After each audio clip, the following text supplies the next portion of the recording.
నమ్మిన సిద్ధాంతం కోసం మంత్రి పదవినైనా తృణప్రాయంగా వదిలేసి ఇచ్చిన మాట కోసం తన పేరుని కూడా మార్చుకొని ఏపీ రాజకీయాల్లో 5 దశాబ్దాల పాటు సాగిన ఒక ప్రభంజనం సాగిన వ్యక్తి ముద్రగడ పద్మనాభం గారు. కేవలం 25 ఏళ్లకే ఎమ్మెల్యే, ఎన్టీఆర్ క్యాబినెట్లోనే మంత్రి, కాపు సామాజిక వర్గానికి పెద్ద దిక్కు. అదే స్థాయి మొండి పట్టుదలతో 2024 ఎన్నికల్లో పవన్ కళ్యాణ్పై సవాల్ చేసి తన పేరును ముద్రగడ పద్మనాభరెడ్డిగా మార్చుకున్న సంచలన నాయకుడు ముద్రగడ పద్మనాభం గారు ఇక లేరు. కానీ లక్షలాది మందికి రాజకీయ భిక్ష పెట్టిన ఆ మహానేత అంతిమ యాత్ర కన్నబిడ్డల కలహాల నడుమ కన్నీటి గాథగా మారుతుందని ఎవరూ ఊహించలేదు. ఒకవైపు శపథం కోసం పేరు మార్చుకున్న మొండితనం, మరోవైపు చావు బతుకుల్లో ఉన్నప్పుడు కూడా ముదిరిన కుటుంబ వివాదాలు. అసలు ముద్రగడ గారి చివరి రోజుల్లో ఏం జరిగింది? ఆయన చావుకి కారణం ఏంటి? కన్న కూతుర్ని తండ్రి కడసారి చూపుకు కూడా రాకుండా ఎందుకడ్డుకున్నారు? ముద్రగడకి పవన్ కళ్యాణ్తో ఉన్న గొడవేంటి? ఇప్పటి వరకు ఎంత ఆస్తి సంపాదించారు అనే విషయాలను ఈ వీడియోలో తెలుసుకుందాం. ఎక్కడా స్కిప్ చేయకుండా చివరి వరకు చూడండి.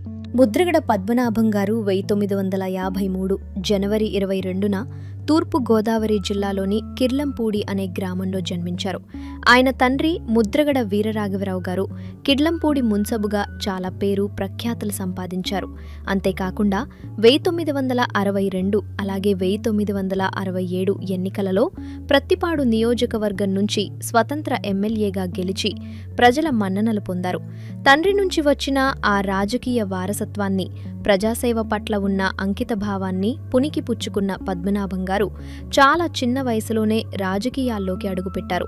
ఒకసారి ఆలోచించండి, 25 ఏళ్ల వయసులో యువకులు తమ భవిష్యత్తు ఏంటి, కెరీర్ ఏంటి అని ఆలోచిస్తూ ఉంటారు.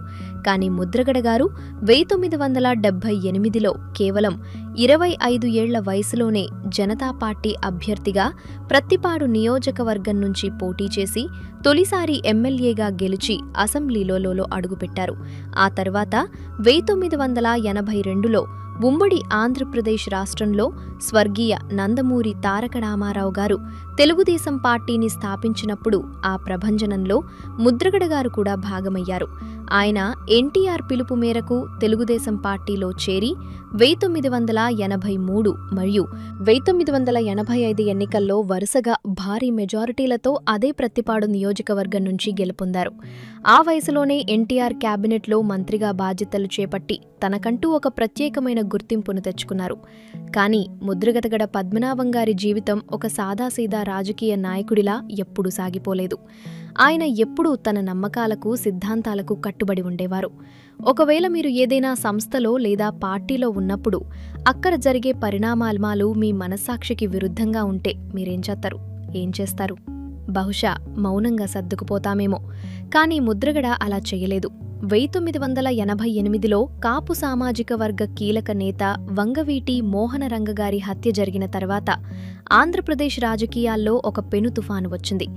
ఆ సమయంలో ఎన్టీఆర్ ప్రభుత్వ విధానాలతో ఆయన తీవ్రంగా విభేదించారు. తన వర్గానికి అన్యాయం జరుగుతోందని భావించిన ఆయన ఏమాత్రం ఆలోచించకుండా తన మంత్రి పదవికి రాజీనామా చేసి బయటికి వచ్చేశారు. పదవి కంటే ప్రజలే ముఖ్యమని నమ్మిన నాయకుడాయన. ఆ తర్వాత ప్రజారక్షణ సమితి అనే పార్టీని స్థాపించి ఆపై కెఈ కృష్ణమూర్తి, కొండూరు జానారెడ్డి లాంటి నాయకులతో కలిసి తెలుగునాడు పార్టీని ఏర్పాటు చేసి రాజకీయాల్లో సంచలనం సృష్టించారు. అనంతరం 1989లో నాటి ప్రధాని రాజీవ్ గాంధీ సమక్షంలో కాంగ్రెస్ పార్టీలో చేరారు. ప్రత్తిపాడులో ఒక భారీ బహిరంగ సభను ఏర్పాటు చేసి రాజీవ్ గాంధీకి స్వాగతం పలకడం అప్పట్లో ఒక పెద్ద రాజకీయ సంచలనం. 1989లో కాంగ్రెస్ నుంచి గెలిచి మర్రి చెన్నారెడ్డి ప్రభుత్వంలో మళ్లీ మంత్రిగా సేవలందించారు. అయితే 1994, 1995 కాలంలో జరిగిన అసెంబ్లీ ఎన్నికల్లో ఆయన ప్రత్తిపాడు నుంచి ఓటమి పాలయ్యారు. ఆ ఓటమి ఆయనను ఎంతగానో బాధించింది. ప్రజలు తనను తిరస్కరించారన్న నిర్వేదంతో ఇకపై ప్రత్తిపాడు నియోజకవర్గం నుంచి పోటీ చేయనని ఆయన ఒక కఠినమైన శపథం చేశారు. అన్న మాట మీద నిలబడడం ఆయన నైజం.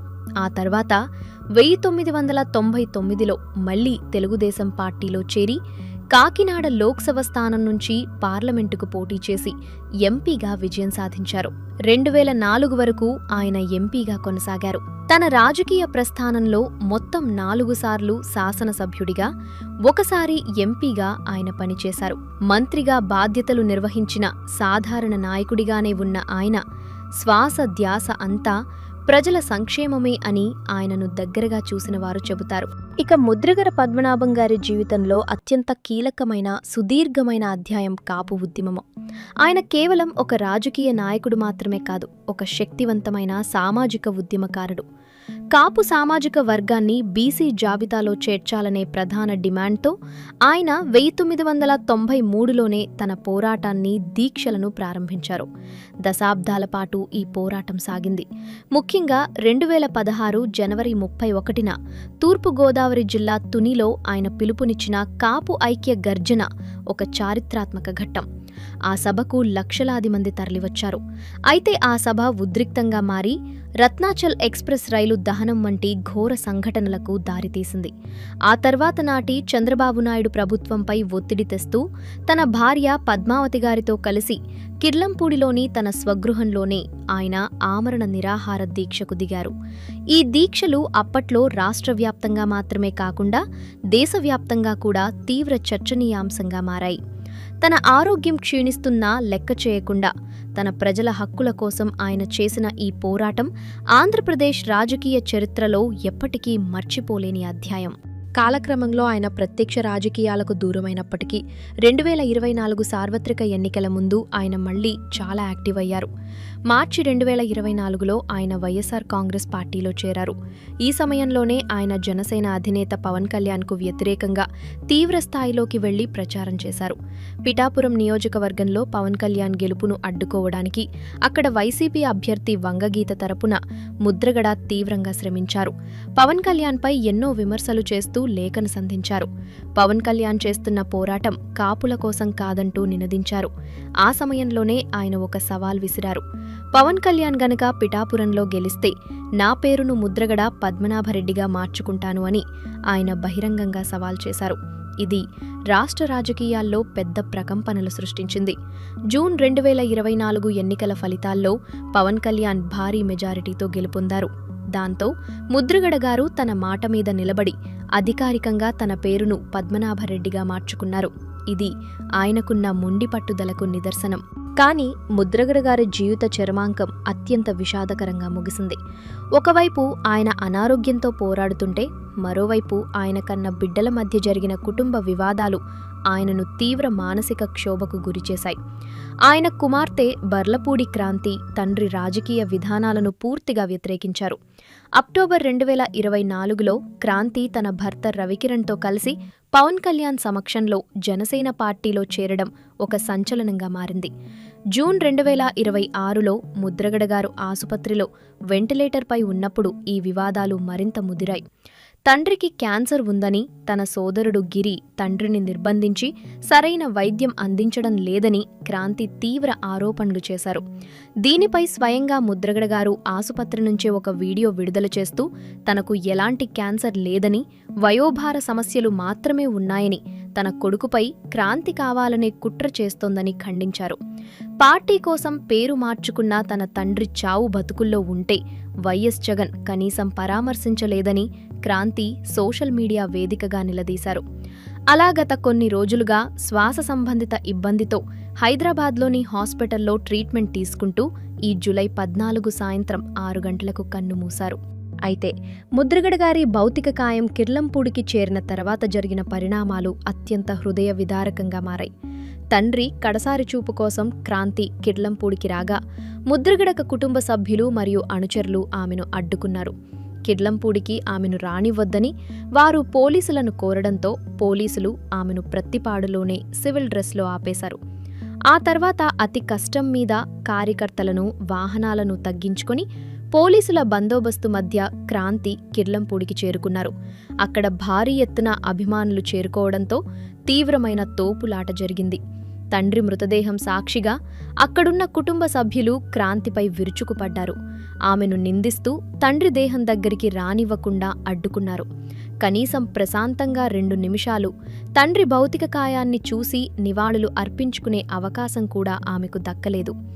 అభిమానులు, బంధువుల మధ్య ఆ భీకర వాతావరణంలో తండ్రిని చూస్తూ, క్రాంతి గట్టిగా అరుస్తూ ఏడుస్తున్న దృశ్యాలు చూసిన ప్రతి ఒక్కరి కంట కన్నీరు తెప్పించాయి. ఒక మహానాయకుడు, ఎంతోమందికి రాజకీయ మార్గం చూపిన ఒక గురువు అంతిమ ఘడియల్లో ఆయన కుటుంబ సభ్యుల మధ్య ఇలాంటి కలహాలు జరగడం నిజంగా చాలా బాధాకరం. ముద్రగడ మరణవార్త వినగానే ఆయన స్వగ్రామం కిర్లంపూడితో పాటు ఉమ్మడి గోదావరి జిల్లాలో విషాద ఛాయలలుముకున్నాయి. ఆయన అభిమానులు మా నాయకుడిక లేరా అంటూ కన్నీరు మున్నీరవుతున్నారు. ఇక పవన్ కళ్యాణ్ గారు కూడా తనకు ముద్రగడతో రాజకీయంగా ఎంత వైరం ఉన్నప్పటికీ ఆయన చనిపోయిన వెంటనే స్పందించిన తీరు ప్రతి ఒక్కరినీ కదిలించింది. పవన్ కళ్యాణ్ గారు ముంబై ఆసుపత్రిలో తన భుజానికి జరిగిన సర్జరీ వల్ల చికిత్స పొందుతున్నప్పటికీ ముద్రగడ గారి మరణవార్త విన్న వెంటనే ప్రగాఢ సానుభూతి తెలియజేశారు. ముద్రగడ గారు కాపుల కోసం చేసిన పోరాటాలను ఆయన ఎప్పుడూ గౌరవించారు. ముద్రగడ లేని లోటు ఎవరూ తీర్చలేనిదని పవన్ కళ్యాణ్ కొనియాడడం ఇద్దరి మధ్య ఉన్న రాజకీయ హుందాతనానికి ప్రతీక. ఆయన మాత్రమే కాదు, ఆంధ్రప్రదేశ్ ముఖ్యమంత్రి చంద్రబాబు నాయుడు గారు, తెలంగాణ ముఖ్యమంత్రి రేవంత్ రెడ్డి, వైఎస్ జగన్, హరీష్ రెడ్డి, మోహన్ బాబు వంటి వారందరూ ముద్రగడ మృతికి సంతాపం తెలిపారు. సో ఇది ఫ్రెండ్స్, ముద్రగడ గారి ఆత్మకు శాంతి చేకూరాలని ఆశిస్తూ వీడియో నచ్చితే ఒక లైక్ చేయండి. అలాగే ఇలాంటి మరెన్నో ఇంట్రెస్టింగ్ వీడియోస్ కోసం మా ఛానల్ని సబ్స్క్రైబ్ చేసుకోండి.